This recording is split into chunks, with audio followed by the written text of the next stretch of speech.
Australia is absolutely furious at Donald Trump and his regime. Prime Minister Anthony Albanese of Australia is saying, "We are proud. We are Australia. We are a sovereign nation. We will not be intimidated by Donald Trump's tariff threats to make decisions as a sovereign nation." We saw the protests in Sydney, over 300,000 people showing up to stand in solidarity with the people in Palestine who are dying, who are starving to death as a result of what Benjamin Netanyahu is doing there. And Prime Minister Anthony Albanese says, look, I don't care if Donald Trump threatens us with tariffs for our recognition of a Palestinian state. Albanese says, we recognize the existence of a Palestinian state. I'm not afraid to call Benjamin Netanyahu and convey that position of Australia and to let him know that he's causing major issues in that region, atrocities in that region that frankly need to be addressed. Now,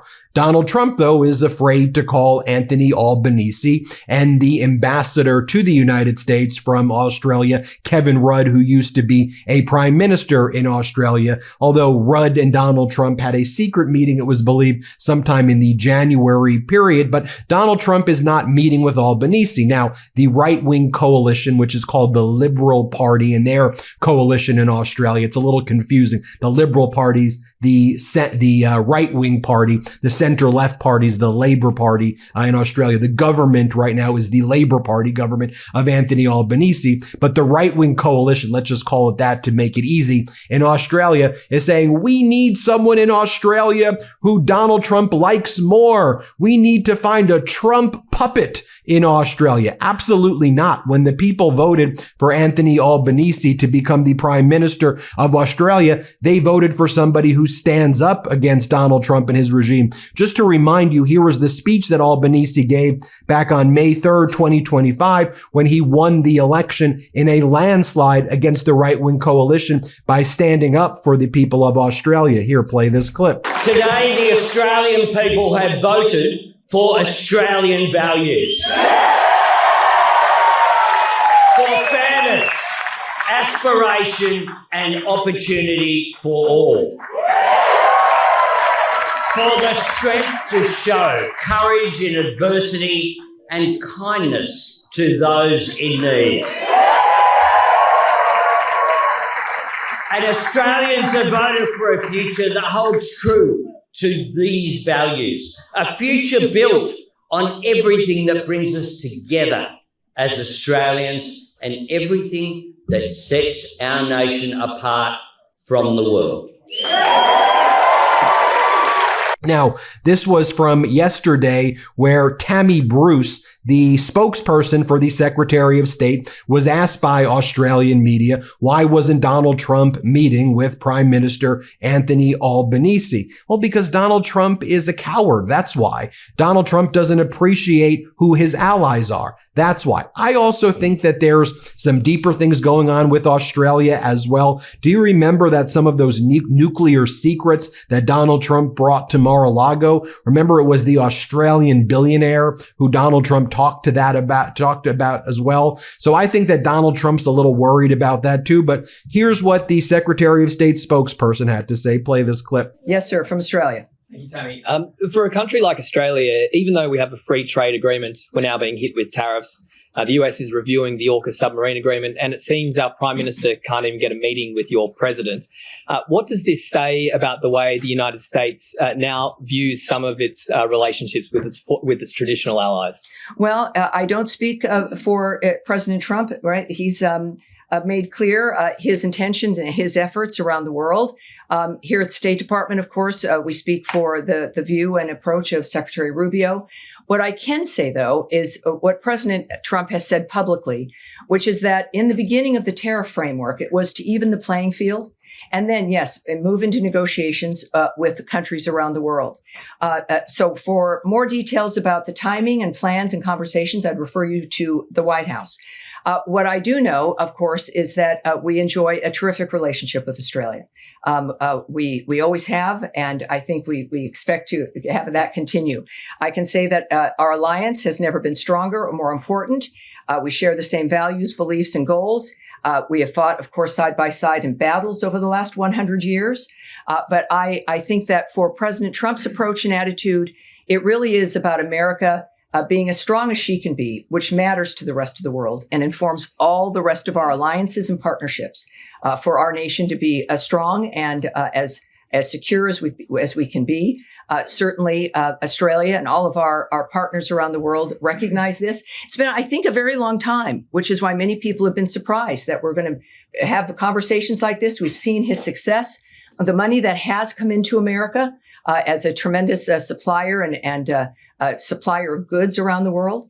So I think that that's what we can expect for Australia, as we do a number of other countries, of which we'll have the pleasure of being able to speak with the president and make their own arrangements as well in that regard. And for her to say that it's the relationship with Australia has never been stronger, why do you think the people in Australia are furious? Because they know that's pure gaslighting right there. I mean, you have the AUKUS, the Australia, UK, US agreement that deals with nuclear material, nuclear protections, submarines. Donald Trump's Secretary of Defense is conducting a review and trying to potentially withdraw the United States from the AUKUS deal. And it should be noted too, the United States has a trade surplus with Australia by $9 to $10 billion.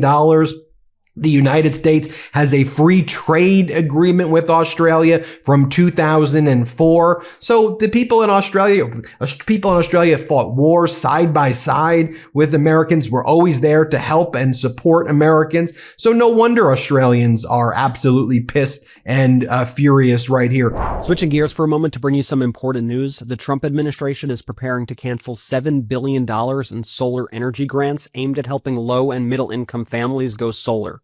That's right, $7 billion gone. This is just the latest escalation of the Trump regime's anti-climate agenda. The funding was part of President Biden's Solar for All program under the Inflation Reduction Act, designed not only to lower energy costs for working families, but to expand community solar projects, bringing clean power to renters and people who can't install panels themselves. Now, the EPA, under Trump, is drafting letters to revoke those funds from 60 nonprofits and state agencies, even in red states that had already started projects. As a reminder, red states disproportionately benefit from this funding. It would not only be bad for the environment to take it away, but also devastating for jobs. This comes on top of Trump's efforts to claw back $20 billion more in clean energy funding, triggering legal battles and chaos involving the DOJ, FBI, and Citibank, where the money is being held. And to top it off, experts say we don't even have enough electricity to meet future demand, especially with the rise of AI data centers. Slashing solar projects now doesn't just hurt the planet, it's a direct hit on energy security and working families and makes our country unprepared for the future. A lot of people have been saying lately that the climate is not a top issue. I could not disagree more, and I know that you all feel the same, so here's what I want you to do. Make your voice heard and drop your thoughts in the comments below. Tell us what you think about this news and sound off with your thoughts on the climate. I'll be reading all of the comments. We're going to stay focused on climate issues here at MeidasTouch. Ben, back to you. Let me bring you into what went down as Anthony Albanese in their parliament took questions on the relationship between Trump, and you'll see how their right-wing coalition there how the right-wing coalition was saying, well, why didn't you meet with him? We need someone who's friendlier with Trump. And I think Albanese responds perfectly. He's like, that's how you want me to behave here? You want a sycophant? You want someone who's not going to stand up for Australia? Watch Albanese in action right here. Here, play this clip. Thank you, Mr. Speaker. My question is to the Prime Minister. The Coalition is the proud architect of AUKUS, a landmark national security agreement that will make Australia safer, stronger and more secure.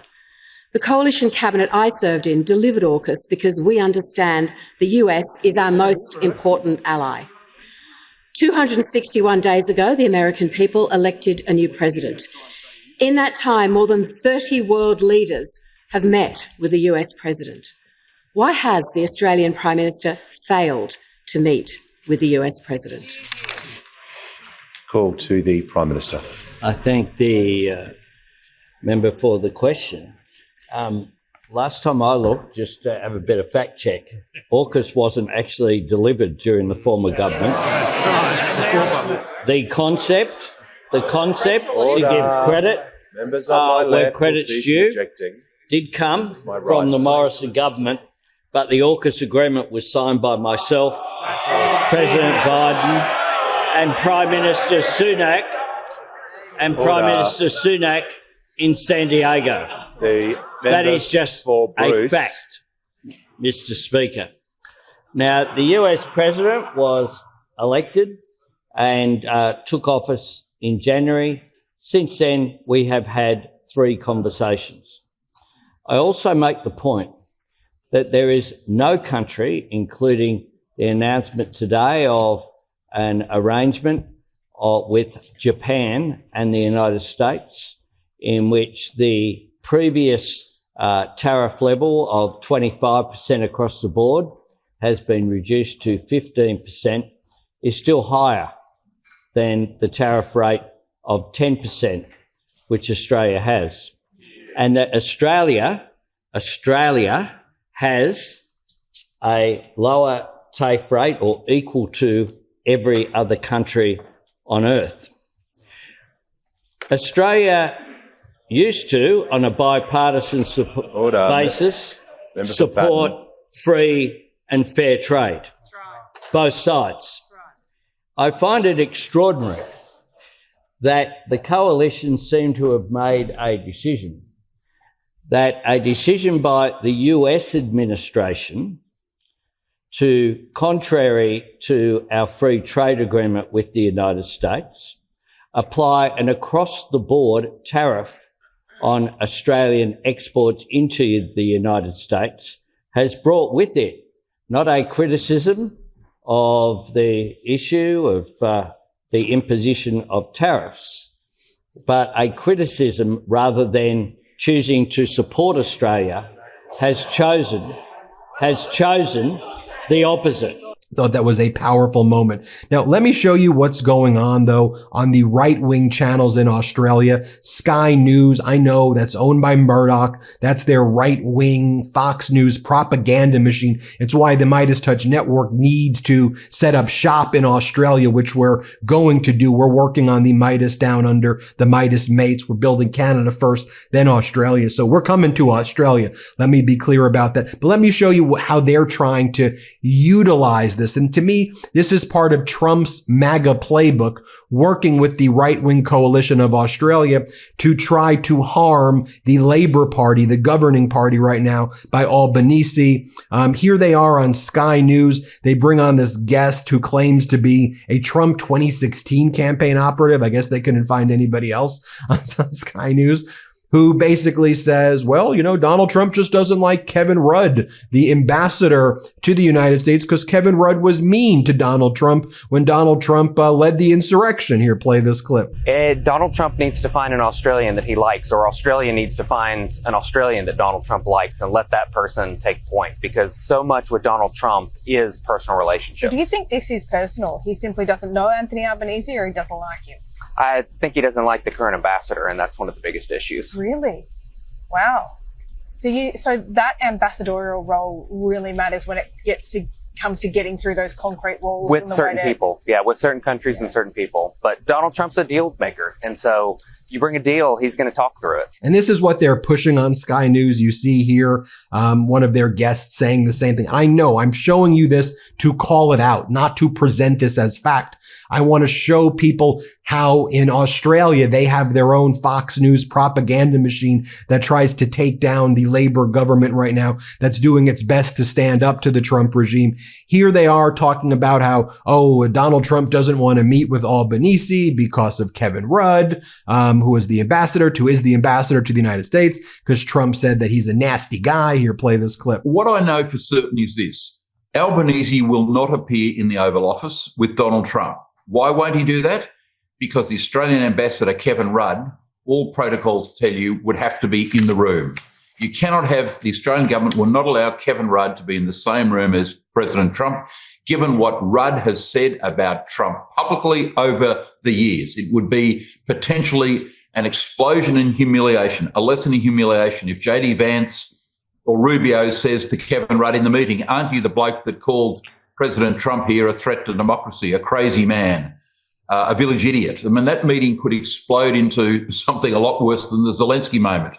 So he will not go to the Oval Office because of Rudd, which means he's going to try and softball it by having a meeting with Trump on the sides of one of these conferences, picture opportunities one-on-one with Trump in those chairs that we see, but without the ambassador being there. And that's because he can't have a meeting with Rudd President. And again, I want to show you here the right-wing, extreme far-right connections. This is why the MeidasTouch needs to be in Australia, in the UK, in Canada, across the world, which we're growing and we're building that because the right-wing fascist alliance is out there. So here you have Nigel Farage from the UK, their far-right extremist MAGA-style party there. This was him back on March of 2024, talking to Donald Trump about Kevin Rudd, the ambassador, saying that Donald Trump, is a clown. And Rudd made all of these statements about Donald Trump after the insurrection, right? Kevin Rudd was looking at the insurrection and made those comments about Trump at the time.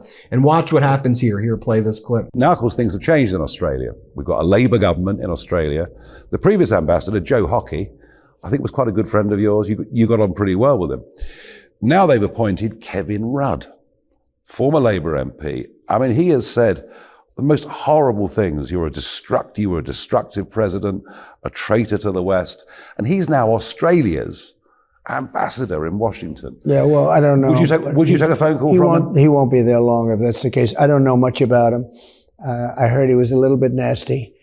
I hear he's not the brightest bulb, but I don't know much about him. But if he's at all hostile, he will not be there long. But now you have Prime Minister Anthony Albanese. 3 weeks ago or so, he was in China saying that China is the biggest trading partner now of Australia. And he's there because, China and Australia are working on trade agreements together and trade deals and building out that relationship.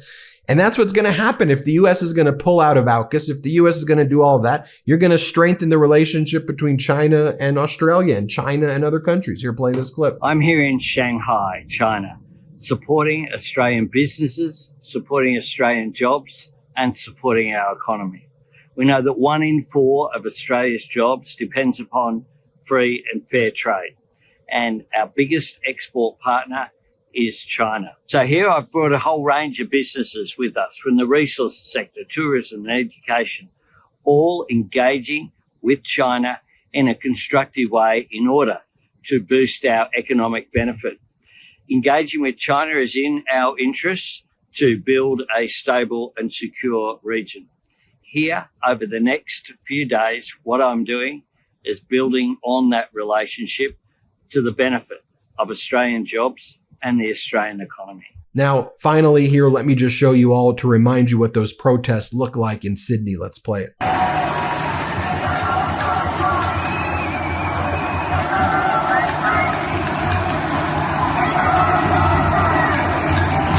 Powerful stuff, folks. Let me know what you think. Hit subscribe. Let's get to 6 million subscribers together. Love this video? Continue the conversation by following us on Instagram @MeidasTouch and help us blow past 1 million followers.